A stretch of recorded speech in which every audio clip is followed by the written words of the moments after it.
It was an actual hand, and the hands had claws on them, and it stuck its hand out like, please don't hit me. So it partially covered its face, and the other hand came like in front of the windshield. I was sitting in the passenger seat.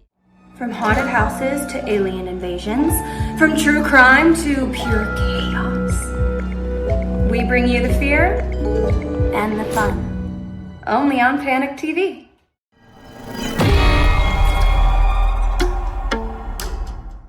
If this made you scream, this made you hide, and this made you doubt reality, buckle up for this one. Whatever we end up calling it. Present is self and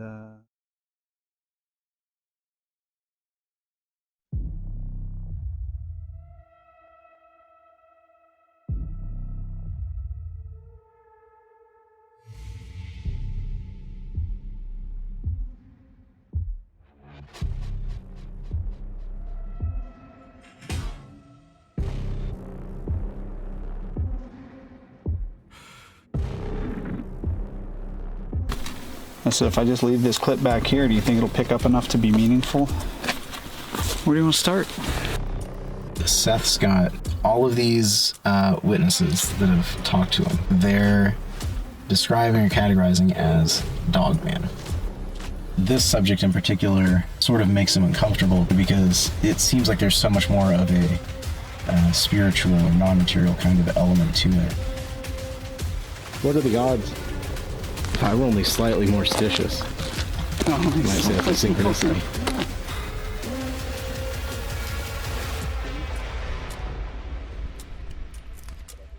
Whatever we end up calling it. Present is self and Ward Hiney. What are you producing?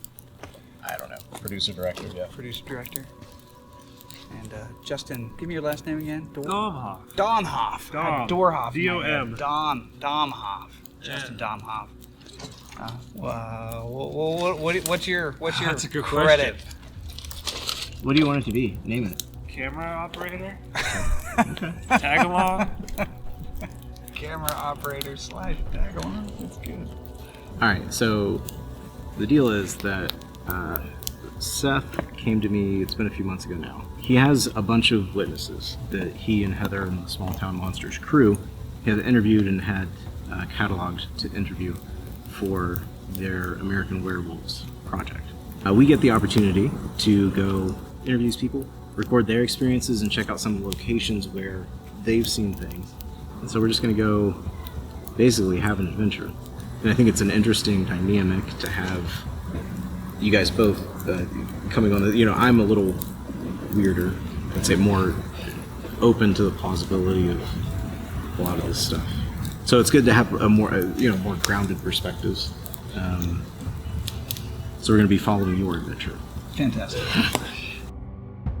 Following my adventure? I don't even believe in it. And what? Wolfman? Dogman? Werewolf? Ward wanted the skeptic. He got it. The next morning, we set out for the Shenango Valley in western Pennsylvania. I told Ward I wanted sightings with good descriptions with multiple credible witnesses. We started with Jamie and Jenny King, paranormal investigators with over 10 years' experience. What could they tell me about the area?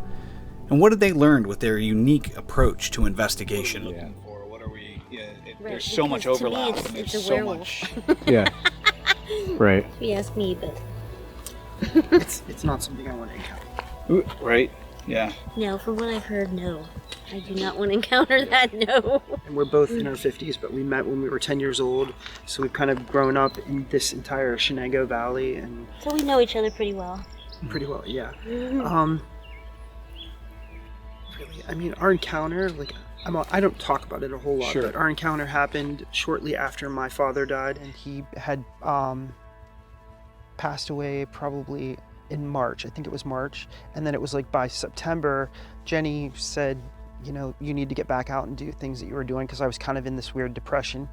And we went hiking, and we're on this turkey trail, and I had my dog with us. And at the time, I said this prayer. I said a prayer, Dad, if you're here, give me a sign that you're here. And I'm like a person that I communicate with nature. That's kind of what I do. And I said, Dad, give me a sign that you're here. And we started hiking down this trail, and we met at 𝚗𝚒𝚗𝚗 where this creek feeds into the larger part of the 𝚗𝚒𝚗𝚗 reservoir. And my dog was acting weird, so I picked the dog up. And when I picked my dog up, we heard this vocalization, this long, drawn out, loud. It sounded like a dinosaur, Yeah. is what it sounded like to me. I never heard anything like that in my life. It was so loud that you could actually feel it in your body. Like I actually felt like my vision was blurry. Like it was, yeah, very interesting. And we actually watched this puddle in front of us like ripple. So we're watching this puddle ripple, and Jenny and I are looking at each other, not really saying anything because it was like nothing that we'd ever heard. And then I felt stunned. I don't know about you, I felt kind I of didn't stunned. feel stunned or scared too much, but I just felt like it was just a bizarre encounter. So I turned, and as I turned, I'm still holding my dog, and we started hiking out, and you could hear this thing behind us just doing this wah, wah sound, and you could actually feel like this, I don't know, kind of like an air on you, like something was, I guess you'd say flanking you, is what you'd say, but when we went out the trail, we would have to turn this way, which is the direction it was going. So I was kind of nervous about having to turn and go up, but And we also it stopped at that point. like a sound of wind or something pushing us out, and literally I think it was just in our brain, let's go. So that's what we did. So then we got into my truck and we started driving home, and we didn't say anything. When we got home, we started researching animal sounds, and we couldn't figure out what we had heard. So our friend told us look up like Bigfoot vocalization. So we looked up this vocalization, and this recording came up, and it was called the Ohio Howl. And I'd never heard the Ohio Howl. I don't. Me either. So as soon as we heard it, we both looked at each other. And Yeah, we both looked at each other like, that's it. But what we heard was so much bigger and so much louder. way louder. Yeah. So then I think days went by, and I kept recycling that over in my brain, thinking like what happened, every detail. And I'm on my way to work, and I'm driving to work, and I remembered this voice kind of came to me that said, if you want the answer, go back to the beginning. And this is where our encounter sort of gets spiritual. But the beginning of that experience was saying that prayer on the turkey trail that we were on. And it hit me as I'm driving my car, and I'm driving, and I started thinking about it. The last memory that I had with my dad was he asked me to take him out onto the porch, and he said, Jamie, can you let me listen to the birds and look at the trees like one last time? And then he told me, take me in the house. So I took him in the house, and I'm in the house, and I said, Dad, do you want to watch a movie? So I'm driving in my car, and I'm remembering all this, and the very last movie, it hit me as I'm driving, that he watched was Harry and the Hendersons. So that's where the whole thing became spiritual to me. So like, we've known each other since we were 10. Like literally this physical encounter that we had with this thing at the 𝚗𝚒𝚗𝚗𝚗 turned into this like spiritual thing. My mission was to understand the power of our thoughts and prayers. So like Jenny and I started studying hiking more and we started Yeah. studying like the power of our thoughts. So then like our research, we kind of utilized the 12 universal laws, and that's how we research. So like it's all a thought process. So you guys get out into the wild, into the wilderness, and just kind of just be. Do you guys do anything when you're out and about to, I don't know, provoke any kind of a reaction, or to draw out whatever spiritual energies there might be in the area? I don't really go out to provoke, but spiritually, yeah. Like I've gone out with my incense and my crystals and other things and kind of experiment that way, yeah. Do some meditation, like sometimes we go out just to meditate and sit for a while, because I think when you're out there for a while, you're in nature, and nature recognizes you, not just you recognizing nature. You see this Bigfoot community, and most people are on the physical level. They want to see a physical evidence, and they want all of that. But for us, it's all, like we'll probably be doing this for the rest of our life, whatever, searching for answers of all kinds of things, like even my father passing and like what that all meant to this. But I mean, we experiment with 𝚃𝚞𝚗𝚒𝚗𝚗𝚑, which is Dr. Stephen Greer. So he does this protocol with calling in ET, and we've had really super cool encounters with that. And the other thing would be, like, we're not afraid to sit in the forest and communicate with whatever might be there, which could be the Fae or whatever. And this sounds very woo. Never realized that this community has like these divisions, and this is who you have to be, or this is who you have to be. Just, you know, do you, and if you get results, that's awesome. And I think we kind of do. The king suggested we talk to Albert Walker, who claimed to have seen something emerge from the woods near protected federal land in the Shenango Valley. And so you said you're 52. When you were 15, you were late 40s when you saw your Bigfoot, and then your Dogman. Correct. So you've been 7 years old, so we're talking 40 years you've been looking for this guy. And then I haven't really been looking for it. Yeah. Because nobody looks for it. But you know what I'm saying. I do. Nobody looks for it. Yeah. It could be right there. It could be over there. It could be there. You don't look for it. He'll let you know. Fair enough. So, from where we're at, you said it was down that ways, right by what, the yellow diamond sign? Is that? I'm gonna say right where those taller trees are. Okay. I was approximately right there. Okay. And if you want, we can walk down there, but right where that weight limit sign is. Oh, the white one right here. Right here. Yeah, okay. So that may be 75 to 100 yards. Yeah. Yeah. But we can walk down here. What was it that triggered Jamie?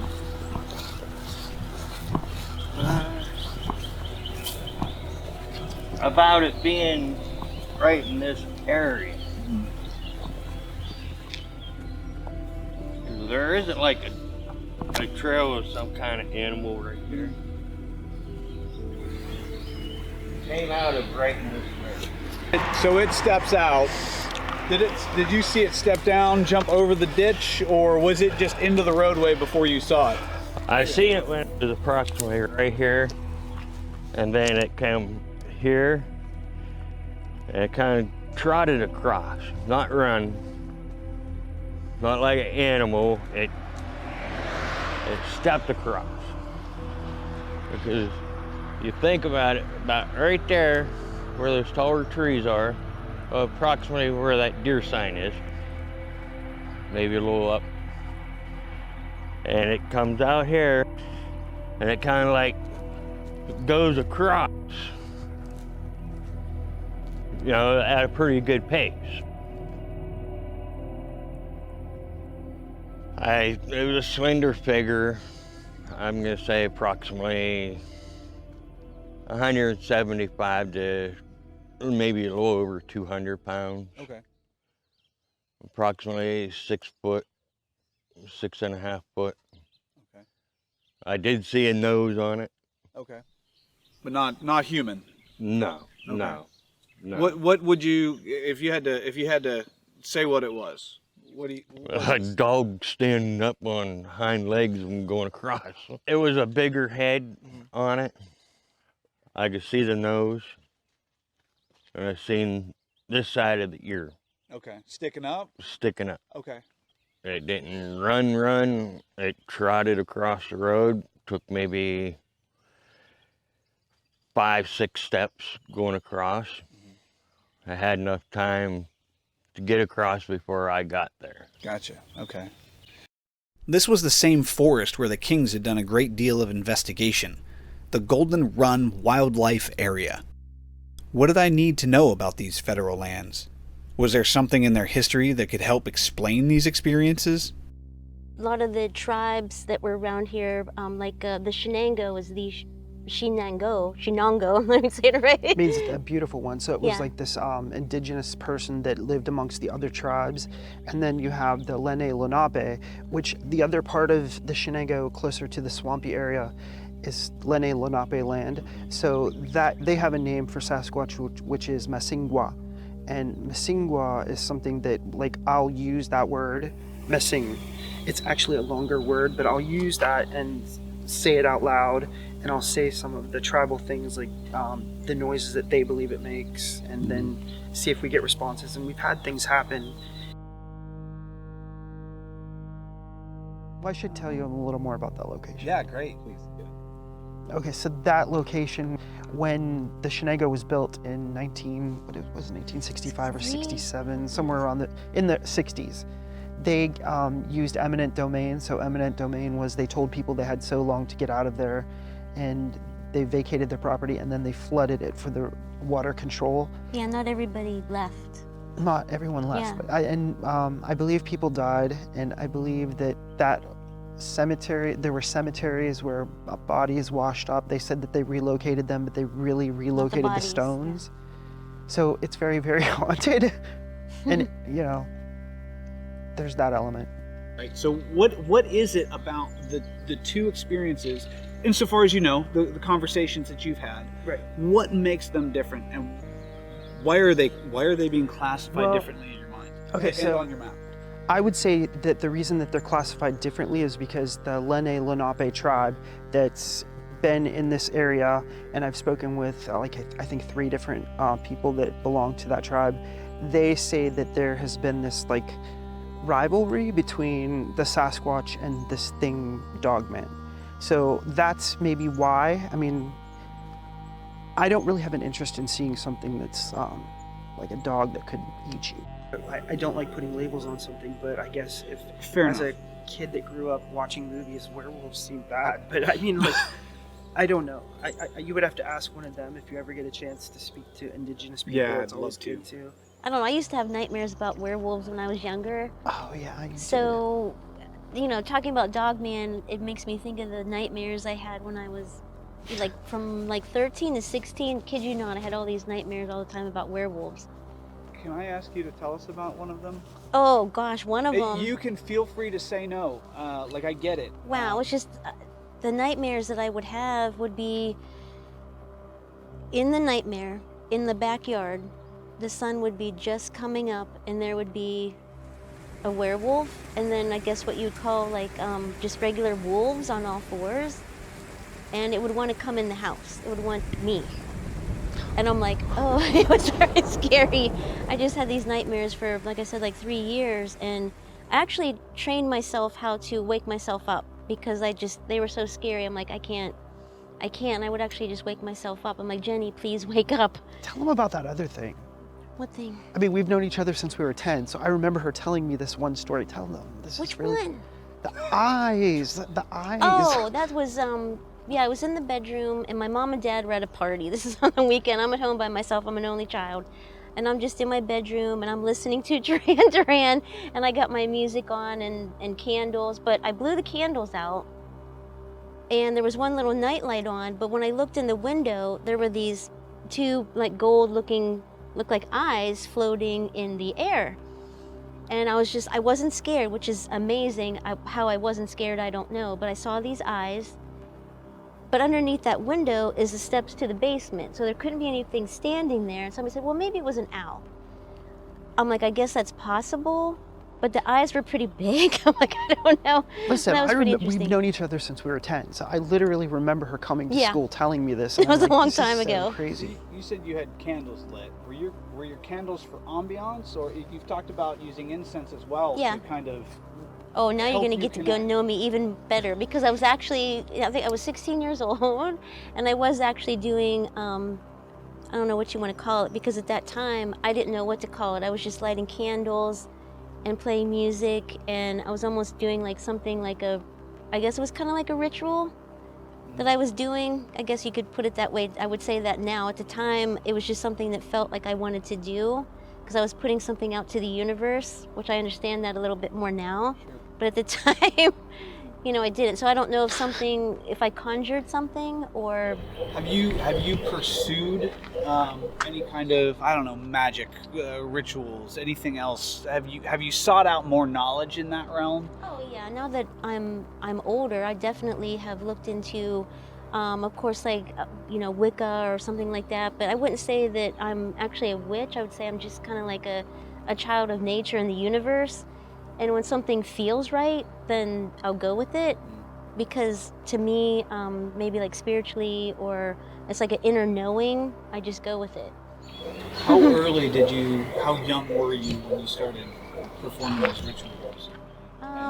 Opening that up. I probably was like 16. That was about... Yeah, it was about the time, yeah. Okay. Yeah. That's good. Have you attempted to use ritual in investigative work out, like in... Well, as far as like doing the incense and maybe like a meditation, because I think when you do a meditation, it kind of grounds you. You're already grounded because you're out in nature, but it grounds you even more. You can meditate, get in that comfortable space where you're kind of one with your environment, which I think makes the environment more open, if I can explain it that way. The other thing would be like the Dr. Stephen Greer sea study. So like when I say that Jenny and I have experimented with the field, I call all of this the field. And Dr. Stephen Greer literally is using the CE5, so it's human initiated contact. And we've had super fascinating things happen, and we'll use recorders. So we use these recorders, and like we have used with this research in the woods looking for Sasquatch. We've had activity on the recorder. We've had activity on the recorder when we have these things. We've had things appear in the sky. So, like, to me, it's about maybe as human beings, we're unaware of the fact that we are this huge receiving and tuning and receiving of energy that goes out, you know, and we don't realize how powerful it is. So we're only on this planet a short amount of time, so why not practice and experiment with all of that? And that's kind of what we do. Yeah, that's what we do. I wish I knew birds by sound.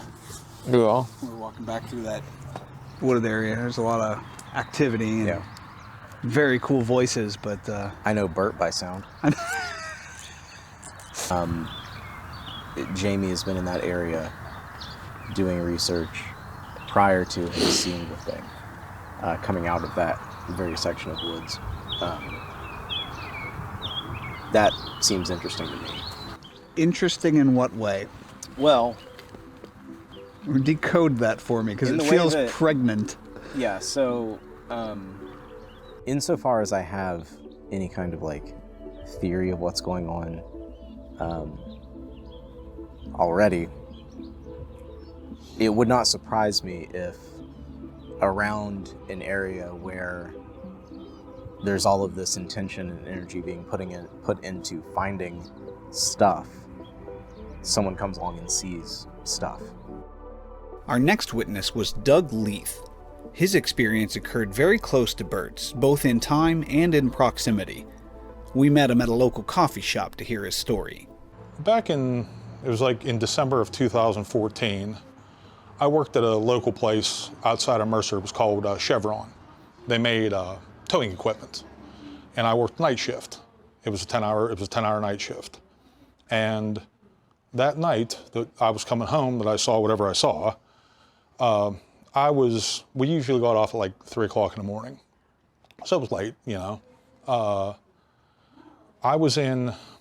There was a car in front of me, a coworker was in front of me. I was in my vehicle in the middle, and then I had 2 coworkers behind me in another vehicle. And we were roughly the same distance apart, a couple hundred yards roughly. And we're driving up Route 62, and what's that giant thing that's brown walking up Route 62 on the left-hand side of the road? And I'm like, okay, and it was kind of Carhartt brown, kind of like the color of your pants. Okay. A very fluid moving creature. And if it was a person, it was the biggest person I've ever seen in my entire life. I've met Max Starks from the Steelers, and this made Max Starks from the Steelers look like my daughter. 6.5, 7.5 feet tall, a couple 100 pounds, just mammoth, just giant pro bodybuilder mammoth. I've met Jay Cutler, who was a former Mr. Olympia. He was wider than Jay Cutler. Okay. And I was just, you know, and I didn't get no facial features. No, it's not that, I don't know what you'd call the Hollywood sighting, you know, long flowing hair and none of that. I was like, holy, what's that? Well, now the person in front of me, we pulled into the Sheets there that's in Mercer. He was already parked. I got out of my truck and I said, did you see, and he cut me off and he goes, that giant MFer walking up the side of the road. I said, yeah. You know, he's like, yeah, I don't know what it was huge. And just in that little call or dialogue we had, the people behind me pulled in. And I said to the kid who was driving the truck, his name was Dennis. I said, Dennis, did you and, what are you talking about? We didn't see anything. So something was walking up the side of the road, but when my friend Alan saw it, it was on the right-hand side of the road. When I saw it, it was on the left-hand side of the road. Now, I don't know if you went to where this area was, but Route 62, that time of night, there's not really very many homes. There wasn't a broken down car. Whatever was walking up the side of the road didn't have a flashlight in its hand. There was no light, no broken down car. Now, people fly up and down that road. I was doing 65, 70 miles an hour. I don't know about you, but I'm not gonna cross a dark road in the middle of the freaking night, 3 o'clock in the morning. You know, it doesn't make any sense to me.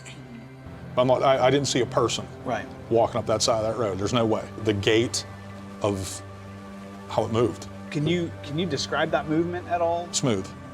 Just no head bobbing, no, in the time that I saw it, it was just slick, you know? But the thing that makes me say the whole thing was the size. There's not a person that big. Okay. I'll go to my grave saying that what I saw wasn't a person. That's 3,000%. That's a non-arguable fact with me. Have you seen anything since then? No, sir. I've had what you would, I don't know if you'd even call them Bigfoot experiences. I don't know, probably 8 years ago, I was in Moraine State Park night fishing by myself. And I was going back to my truck, and I was walking through this little patch of woods, and I heard something walking through the woods, and it sounded like somebody was walking with hip boots on through brush. It was whoosh, whoosh, whoosh. That made me stop. Everything was freaking quiet, like quiet. And I mean, I've hunted my whole life, I've camped my whole life, I've fished my whole life. Nothing's ever run me out of the woods, nothing, but I was like, man, this isn't cool. You know, like, what's this? Yeah. And I stood my ground, didn't hear anything walk away, but the sounds started to come back into the woods. I don't know what it was, I didn't see anything. I just heard something extremely off.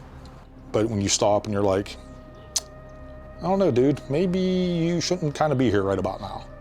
You know, like I said, didn't see anything, heard something scared me pretty good. Yeah. Where I go fishing is by what they call the old Snyder Cemetery. And there's some weirdo crap that happens there, supposedly. I've never witnessed anything, you know, but the one part of Moraine State Park, they're, I don't know if you're familiar with it or not, but to make Lake Arthur, they flooded a bunch of farms and stuff. And there's a place there that you park, and there's an old, like a foundation of a home. We can fish up and down the bank and do whatever. And I was fishing down the bank, and I had to come through the woods to get back to my truck. Just him hauling a line. Okay, something's getting you feel goofy, you know what I mean? I'm kind of getting goosebumps about it now. You know, you kind of goofy feeling. And then you heard, and that's the only thing that I can kind of compare it to was somebody walking through high brush, kind of hard brush, and hip boots. That whoosh. That was before whoosh. Or after you saw this on Route 62? 62, and then I heard this out on Lake Arthur. If you're meant to see something like that, or something like that's meant to happen to you, what are you going to do to combat it? Nothing. You know, that's between you and whatever higher power you believe in. There's Doug, there's whatever, here you go. You know, a lot of stuff makes a lot of different noises in the woods. I didn't see anything in the woods that night. What I saw walking up 62